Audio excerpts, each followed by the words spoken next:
Hello दोस्तों, इस video में हम पढ़ेंगे कोन एंड प्लेट विस्कोमीटर के बारे में। तो ये एक type multi point type of viscometer है जो अलग अलग पॉइंट्स पे विस्कोसिटी को मेजर करेगा, जो यूज़फुल है नॉन न्यूटोनियन सिस्टम के लिए। पर हम इससे न्यूटोनियन का भी निकाल सकते हैं। तो कोन एंड प्लेट में जैसे नाम से बदल रहा है, एक कोन होगी और एक प्लेट होगी। तो ऐसे इसका ऐसे एक प्लेट होती है, ऊपर एक कोन टाइप होता है स्ट्रक्चर, और ये रोटेट करता है। तो ये प्लेट है हमारी और एक कोन है, और हम यहाँ पर सैंपल भर देते हैं लिक्विड, और ये रोटेट करता है। फिर इसकी रोटेशन से हम मेज़र करते हैं आरपीएम और वो सब, और उससे हम फॉर्मूला में डाल के निकालते हैं। तो चलो अभी इसका डायग्राम और वर्किंग देखते हैं। तो अब इसकी वर्किंग देखते हैं। तो ये इसका डायग्राम है, इसमें ये हमारे पास प्लेट है नीचे, और ये है ऊपर कोन, और ये जो डिस्टेंस है इसको हमने डी बोल दिया। और यहाँ जो छोटी सी जगह है, यहाँ पर हम सैंपल रखते हैं।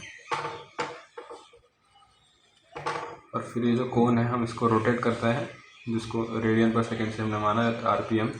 तो अब ये रोटेट कर रहे हैं, यहाँ ऊपर मोटर लगी होती है और रोटेट कर रहा है, और जो टॉर्क प्रोड्यूस होगी हम उसे नोट डाउन करेंगे, और फिर उसको हम फॉर्मूला में डाल के कैलकुलेट करेंगे। और शियर स्ट्रेस और रेट ऑफ शियर का हम एक ग्राफ बनाएंगे, जिससे हमें मिल जाएगी हमारी विस्कोसिटी।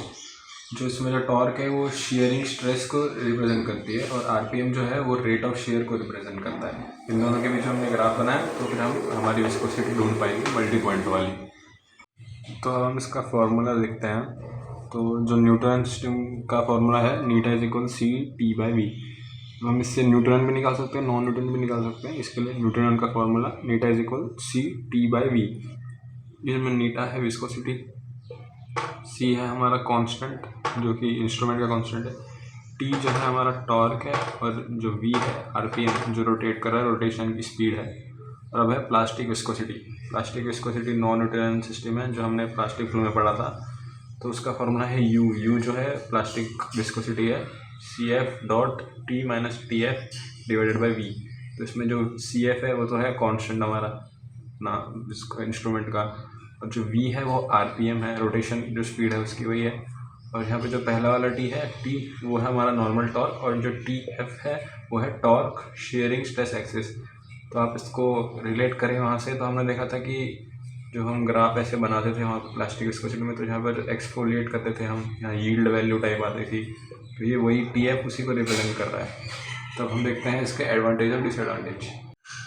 तो इसकी एडवांटेज देखें तो सबसे पहले एडवांटेज है कि इसमें सैंपल बहुत कम क्वांटिटी में लगता है, वेरी लेस, मतलब 0.1 ml कह सकते हैं। इतना बहुत कम सैंपल रिक्वायर्ड है, क्योंकि हमने देखा था वो कोन और प्लेट के बीच में लग रहा था। 0.1 से 0.2 कह सकते हैं। और इसमें प्लग फ्लो ऑब्जर्व नहीं होता है, प्लग फ्लो नॉट ऑब्जर्व, क्योंकि जो हमने देखा था पिछले हमारा जो विस्कोमीटर था कप एंड बॉब वाला, उसमें प्लग फ्लो विस्कोमीटर की वजह से रीडिंग्स एक्यूरेट नहीं आते थे।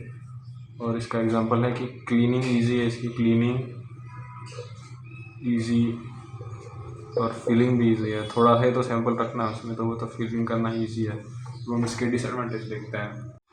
तो अब हम इसकी डिसएडवांटेज की बात करें तो सबसे पहला है कि ये कॉस्टली होता है, और दूसरी डिसएडवांटेज है इसकी कि सैंपल्स बहुत ड्राई इजीली हो जाता है, क्योंकि थोड़ा सा ही सैंपल है तो वो बहुत जल्दी ड्राई हो जाता है। इसका डिसएडवांटेज है। तब हम देखते हैं कि अगर आपको एग्ज़ाम में क्वेश्चन पूछे तो आप किस तरह से लिखेंगे। हाँ, तो अगर आपको एग्ज़ाम में क्वेश्चन पूछे तो सबसे पहले तो वही इंट्रोडक्शन लिखना, कि कोन प्लेट के बारे में थोड़ा बताना, कि इसमें कोन होती है, प्लेट होती है, एक मल्टी पॉइंट विस्कोमीटर है, हम इसे न्यूटन के लिए भी यूज़ कर सकते हैं, नॉन न्यूटन के लिए भी यूज़ कर सकते हैं। फिर उसके बाद उसका डायग्राम बनाना, फिर उसकी वर्किंग समझाना कि वो वर्क कैसे करता है, सैंपल कहाँ भरना होता है, कितना भरना होता है, फिर रोटेशन कैसे होती है। और उसके बाद उसका प्रिंसिपल यानी कि इसका फॉर्मूला लिखना, दोनों प्लास्टिक विस्कोसिटी और वो वाला। और उसके बाद लिखना है इसकी डिसएडवांटेज और एडवांटेज और एडवांटेज।